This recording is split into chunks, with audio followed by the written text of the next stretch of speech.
Tinangkang pagnakawan ang dalawang sanglaang ito sa Tabaco City sa Albay. Sa parehong insidente, may hinukay raw na daan sa ilalim ng mga establishmento. Sa unang sanglaan, napansin umano ng gwardya ang butas sa sahig noong Martes. May butas na maliit sa baba.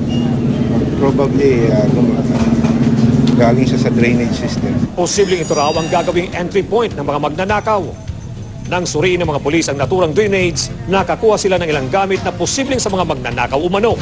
Hydraulic jack, may mga tubo, may plies, saka yung mga troso. Natuklasan din ng mga pulis na putol ang nylon cord na nakakabit sa alarm system ng sanglaan. Gayunman, wala namang nawala sa halos 30,000 pisong cash at mahalagang gamit na nakatago sa vault. Muntikan na ring luban ang pawn shop na ito na ilang metro lang ang layo mula sa sanglaang unang tinangkang pagnakawan. Natuklasan ding may isang daanan sa ilalim nito na hindi natapos hukayin. Pagkatapos nun, may na-discover kami na isang tunnel pa, papunta naman sa kalapit na pawn shop mismo nung nabiktimang pawn shop. Bale, malaki na yung tunnel eh. Papunta na dun sa flooring mismo ng pawn shop.